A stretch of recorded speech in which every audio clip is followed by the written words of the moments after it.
João, muito obrigado por sua presença aqui na universidade, essa homenagem, né? A gente queria saber, a gente teve pela manhã uma série de apresentações de pesquisas, né? A Unicamp é um celeiro de pesquisa sobre a sua obra, sobre todo o seu trabalho, né? E a gente queria saber como que você vê esse olhar da academia para a sua obra, você que assistiu agora à tarde, esses debates aí, essa mesa redonda. Olha, essa é a 8ª edição, né, desse festival de estudos sobre música contemporânea brasileira, né? E fazer parte disso é uma honra para mim, ao mesmo tempo é como estar de frente de um espelho, né? Olhando aquilo que as pessoas dizem que você é, né? Ou de onde você veio, ou o que você faz. Eu fui estudante também universitário, naqueles anos, final dos anos 60, entrei na faculdade em 67 e me formei em 72. Naquela época, em Ouro Preto, era uma escola de engenharia com apenas 4 cursos e apenas cursos técnicos, da área técnica. Eu me formei em engenharia civil, mas tinha também a possibilidade de engenharia metalúrgica, engenharia de minas e geologia. Mas não havia nada dentro da escola que ligasse a algum tipo de instituto de arte ou instituto de literatura. Não, nós estávamos ali numa escola ainda recente, né, começando a formação de jovens engenheiros, e foi fundada por um francês, Henri Gorsex, que é um cara que vem de um país cuja cultura é uma tradição, mas a escola demorou muitos anos para se transformar numa universidade. Eu já não estava mais lá. Então, a nossa pesquisa toda sobre o trabalho da memória brasileira, principalmente aquela ligada à música popular, era feita nos botequins. A gente se encontrava, músicos, poetas, pessoas ligadas à dramaturgia. Eu mesmo, lá na escola, fiz algumas músicas para peças de teatro, entendeu? E curiosamente, alguns músicos que participavam ou que participaram dessas trilhas sonoras que eu fiz para peças de teatro lá em Ouro Preto eram professores meus que gostavam, um gostava de tocar flauta, o outro gostava de tocar trombone, e eu usava esses professores e amigos também, colegas de classe, para poder fazer essa trilha. Tive um quarteto vocal, onde a gente cantava músicas do cancioneiro brasileiro daquele momento, e eu fazia os arranjos vocais, apenas utilizando uma coisa da intuição, algo que eu trazia dentro de mim, mas cuja experiência foi muito informal e como se fez grandes craques brasileiros do futebol nos campos de várzeas, entendeu? Então, eu cresci ali, informalmente, sem saber ler partitura, sem ter um estudo mais formal de música, mas muito perto do meu instrumento, e tive um prazer imenso e a sorte muito grande de conhecer gente ligada a arte brasileira e de grande relevo, naquele momento que utilizavam Ouro Preto como espaço para poder criar, como pintores, músicos, poetas e atores. Lá, por exemplo, eu pude conviver e conhecer o Vinícius de Moraes, o pintor Carlos Esclia, o pintor Ivan Marchetti, que estavam sempre passando temporadas de 2, 3 meses em Ouro Preto. A Domitila Amaral, que foi uma grande intérprete de Lorca. E conheci o grupo de teatro inglês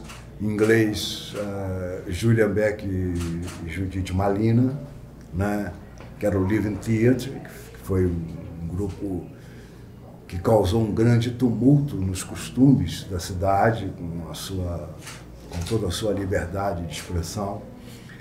Enfim, Ouro Preto era uma cidade muito criativa. Foi dito isso no Polo. Ouro Preto era uma cidade que provocava a arte dentro de você. Você ali, a sua imaginação, ela ia muito longe. E é lógico, uma cidade que foi criada por Aleijadinho, né, como escultor, teve Manuel da Costa Ataíde como pintor, né, das principais igrejas, e teve uma arquitetura que talvez seja no Brasil a arquitetura barroca de maior unidade que se tem no Brasil, é a arquitetura de Ouro Preto. Tudo isso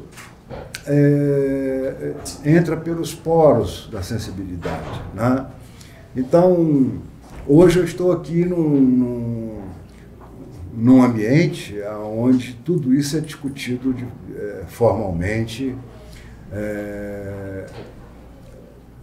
inclusive com muitas publicações onde se possa se aprofundar e estudar as coisas. E acho que isso é da maior importância, e poder fazer parte disso, dessa memória, né, aqui na Unicamp, para mim, me traz ainda mais esperança num país que a gente ama e que sabe da sua competência e da sua capacidade de criar, de inventar, principalmente em situações adversas. Podemos ir para a próxima? João, muito obrigada, né, pela sua presença. E com relação ao formato do festival, que é um pouquinho diferente, né? Como é que você apreciou, como é que você achou, quais são as suas considerações? Então, esse é um formato que eu acho que dá uma profundidade maior, né? Aquele artista e a sua obra, dissecando mesmo detalhes, né, da sua obra, no caso de um compositor explorando a questão da poética literária, explorando o instrumento utilizado em questão, as formas de trabalho, né, os caminhos, né, que essas canções tomaram e quando feitas em parceria, também estudando os dois lados, mas principalmente, acima de tudo, essa fusão de uma coisa da sonoridade, né, do som com a sonoridade da palavra. Eu acho que toda palavra tem um som e todo som tem uma palavra. Eu acho que o grande segredo de tudo isso é você encontrar o seu par, né? Aquele que entende a palavra que existe no seu som e você encontrar né, aquela palavra a qual você entende o som que ela contém. Eu acho que aí acontece essa fusão, que é uma perfeição, e que, no meu caso específico, está sendo muito bem discutida aqui, principalmente no que diz respeito ao meu parceiro definitivo, que é o Aldir Blanc, e eu acho que você pode considerar, e o que está sendo dito aqui é muito próximo disso, é como se fosse uma pessoa só, quer dizer, você não vê uma música superposta a uma letra ou uma letra superposta a uma música, mas o que você vê é uma fusão de um som com uma palavra, produzindo, né, uma unidade sonora poética. Né? E isso está sendo muito bem dito aqui. João, você é um compositor em plena atividade, está agora em ritmo de lançamento do novo disco, que é o Boca Cheia de Frutas. Isso. Queria que você, cada disco tem uma história, queria que você contasse um pouco como é que foi a história desse disco. Tem composições tuas com o Aldir Blanc, né, inéditas com o Francisco Bosco. Isso. Fala sobre a questão indígena. Fala um pouco sobre a história desse novo trabalho. Então, esse disco, na verdade, ele começa com a questão indígena, né, no Brasil, que, na verdade, é a ancestralidade brasileira. Né? Nós sempre trabalhamos com essa ancestralidade brasileira, né? Tanto eu e o Aldir, e outros parceiros, como Roque Ferreira, e com o próprio Francisco Bosco, com o Ali Salomão, com o Antônio Cícero, Zona de Fronteira, etc. Essa questão da ancestralidade, ela é muito importante para todos nós, porque é de onde viemos. Né?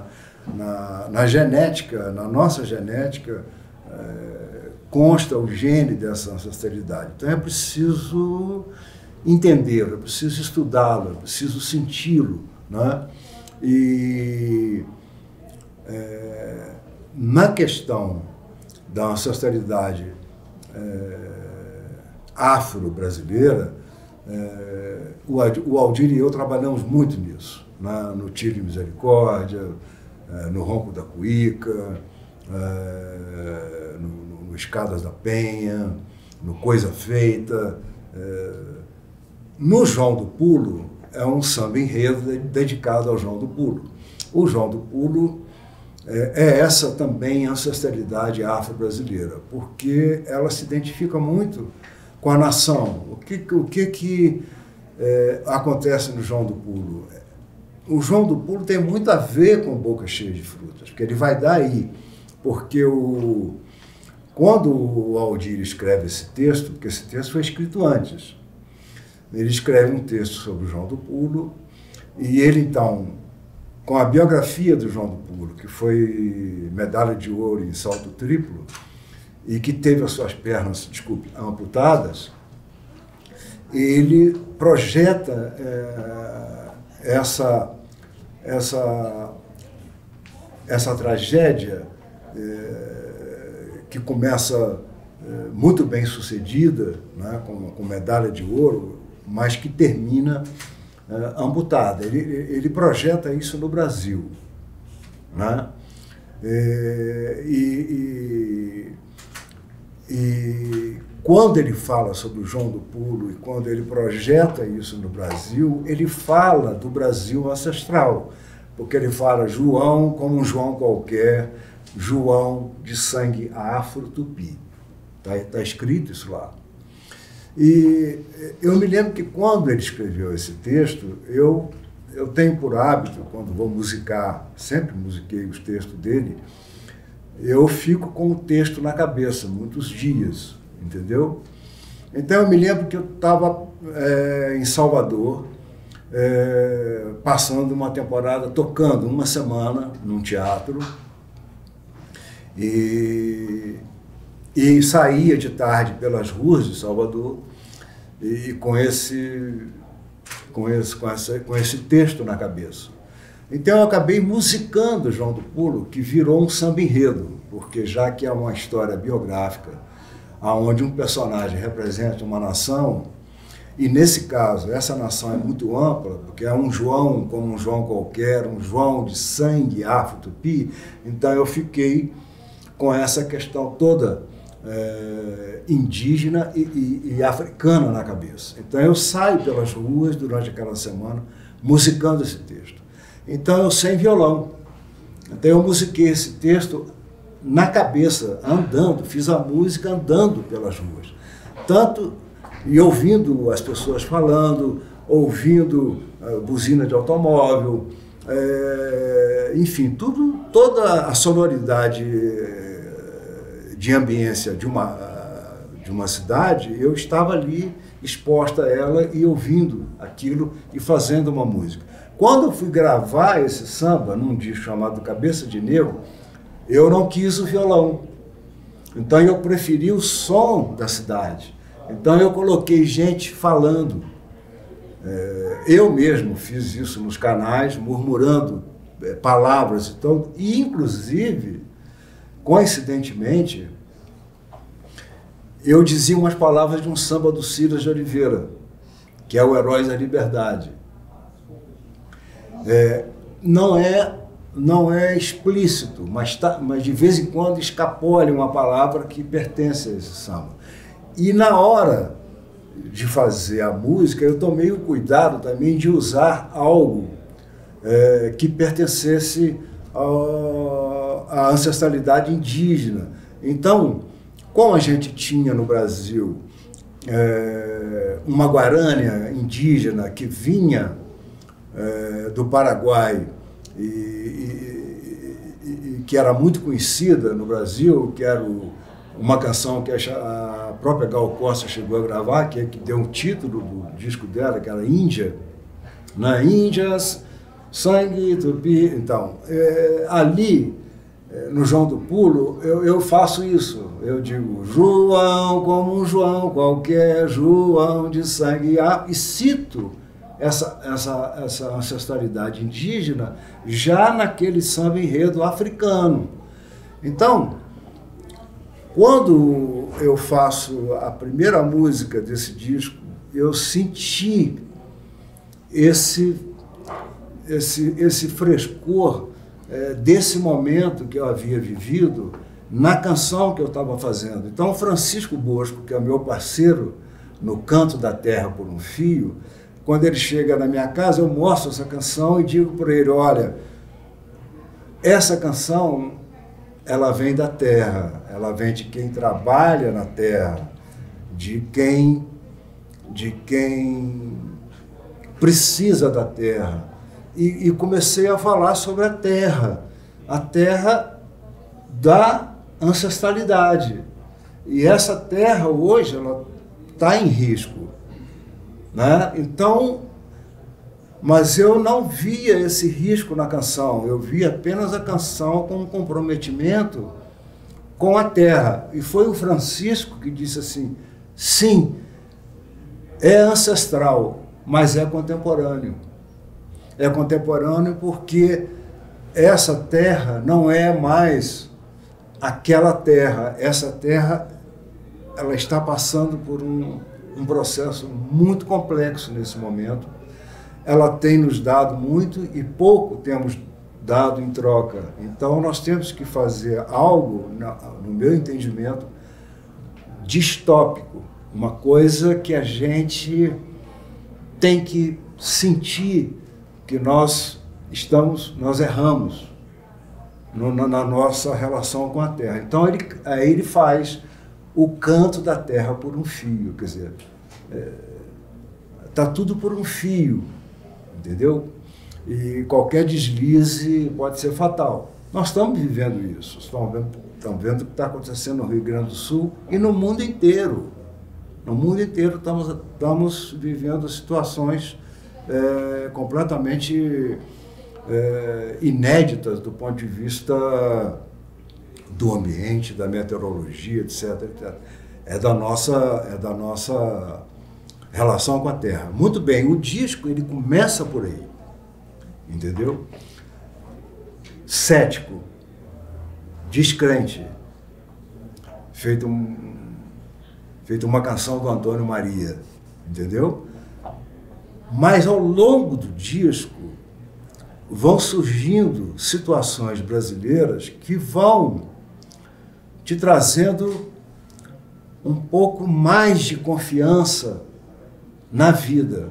E eu lembro muito aqui, eu uso muito, nós tivemos grandes brasileiros da educação, como Paulo Freire, como Anísio Teixeira, na Bahia, antropólogos como Darcy Ribeiro. Eu me lembrei muito do Darcy Ribeiro dizendo: nós devemos nos orgulhar dos nossos fracassos.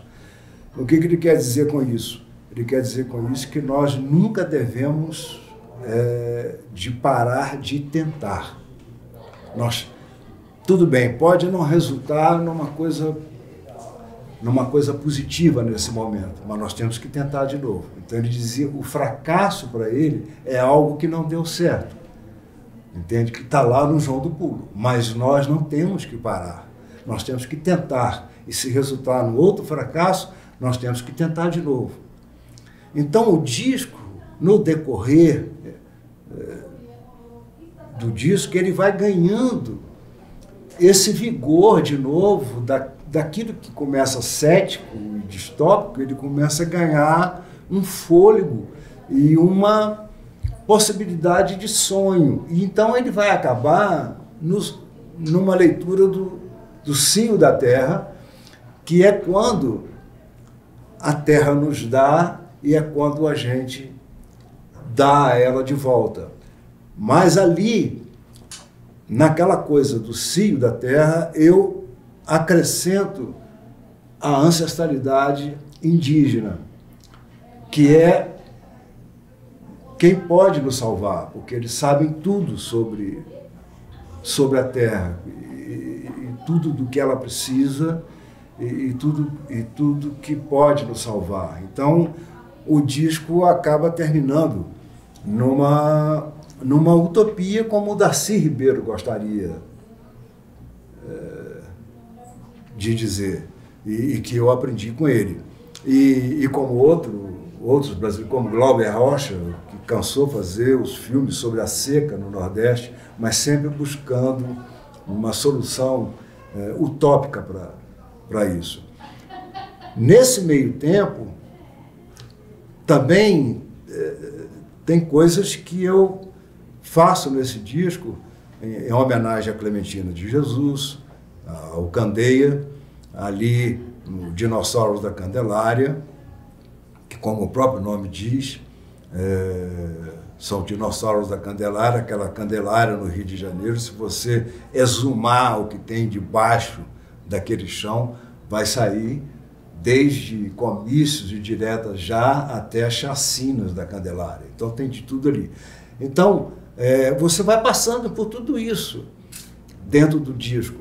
Ao mesmo tempo que você está ali com a Clementina, está com Candeia e olhando essa nação, você se lembra das coisas impressionantes de riqueza da nação. Aí você lembra do João Gilberto, na moderna música brasileira, você lembra do Antônio Carlos Jobim. Então tem lá Sobretom, que é uma música que eu fiz instrumentalmente em homenagem ao Tom, em função de um disco que ele gravou em 1963, chamado The Composer of Desafinado Place, que é o primeiro disco de Antônio Carlos Jobim nos Estados Unidos, produzido pelo Creed Taylor, que é o mesmo produtor de um disco que foi gravado 3 meses depois, chamado Getz Gilberto, onde ele apresenta a música brasileira aos Estados Unidos com um instrumentista americano, que é o Stan Getz, com João Gilberto ao violão e apresentando uma cantora, Astrude Gilberto, que torna a Garota de Ipanema um sucesso nos Estados Unidos. E então eu faço uma homenagem a esse momento, porque eu acho que esse momento é um momento onde alguém abre um leque de possibilidades para a nação de uma forma assim global, entendeu? E também tem uma homenagem ao João, que é o Samba Sonhado, pelo resgate que ele faz de sambas da década de 30, 40, 50, traz para o momento dele e mostra como a nação, como essa nação é rica e poderosa e continua sendo uma nação de futuro. Então, eu acho que nós estamos sempre com um pé atrás, o que é ótimo, mas ao mesmo tempo nós estamos sempre dispostos a dar 2 passos à frente. Então, eu acho que esse disco é assim, ele começa com esse pé atrás, mas dá 2 passos à frente, no que diz respeito à nação brasileira.